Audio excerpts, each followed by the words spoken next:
I asked myself, what is a TTRPG? When I was going over Alice is Missing, I am hard-pressed to call it a TTRPG, yet it sort of is. Alice is Missing is an indie darling that won a Gorillion Awards about being the greatest TTRPG experience. I don't think Alice is Missing is a game, however, yet unlike Our Traveling Home's unfinished script, Alice is Missing doesn't have a script, but instead an entire story neatly handed to you. The game is at its core a role-playing one, where you take the role of one of Alice's many friends, a very curated selection of friends, including Jack Briarwood, her brother, Dakota Travis, her best friend, Charlie Barnes, the main character, Evan Howell, the one with the crush, and Julia North, Alice's secret girlfriend. But these are your characters, but you are driven by a card given to you, which is your motivation, as well as giving a relationship for you to actually work with the other characters. But what do you do in this game actually? What's the core resolution mechanic? What's the gameplay like? Well, the secret is that there isn't really a fucking game. You don't actually even talk to one another. You text one another what's going on as you investigate Alice's disappearance. Yeah, you text one another. You are expected to sit in the same room in dead silence as you hurriedly text one another what's going on in your own little story. What you do type and when you do is actually dictated by the cards handed out to everybody. The central mechanic of the game relies on flipping cards from a pre-shuffled deck to determine a series of suspects and locations, but they are not, however, deduced or found out or reasoned out at all. These are simply flipped when your personal set of event cards are come up. These event cards dictate quite a bit about what you'll actually be typing to the others. For example, you remember Alice finding out about something dark in this person's past. What bad or scary thing about this person did she uncover? You reveal a suspect card. This is 95% of the actual game. At this point, you type out an answer to the question in character and then kind of roll with it, role playing as you see fit. When do you flip these event cards over though? Well, fun fact, you rely on a video or the app. That video is exactly 90 minutes long, and that's how long the game will actually last. At the 80, 70, 60, 50, 45, 40, 35, 30, 20, and finally 10-minute mark, you will flip over that corresponding card and resolve its contents. There are 3 cards for each time increment, but you'll only ever be using one of each, so exactly 10 events will occur, plus the start of the game main character Charlie Barnes, a special super awesome card which kickstarts the entire plot. At 10 minutes, one player will investigate a location and find Alice with one of 3 cards available. And that's it. Notepad, is there a moment when you string the plot together with clues you've gathered? No, everything is actually just told to you by the card. Hell, the 30-minute and 20-minute card reveals the culprit and locations, but you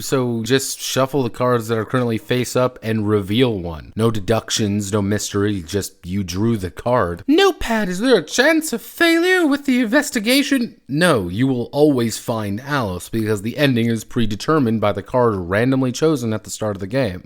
Notepad, is there any special clue mechanic? Well, yes and no. All the culprits and locations are pre-chosen and have very little in the way of description outside of a single line or name. If you actively choose to go search in a location, you just draw a search card. It literally does nothing, only add pointless flavor to the situation, which may or may not actually mean anything. Fun fact, they don't mean anything. Alice is Missing is ultimately a VCR game, one that strings together a non-plot from a series of random events that you drag your friends along to sit awkwardly on their phones with for like an hour and a half. If there was some kind of deduction going on, or tension, or maybe even a timed threat like those old VCR games, then it could be interesting, but there isn't. It's just 90 minutes that you just sit there and wonder what you're doing. Then you are finally happy when it's over and you can maybe play a real game. My name is Notepad Anon and this was Alice is Missing, a bad VCR game. If you like what I do here, feel free to like, comment, and subscribe. Many thanks to the plutocrats as always for funding my experiences. Oh, looks like we hit the 4-minute mark. Let's draw the 4-minute. Oh.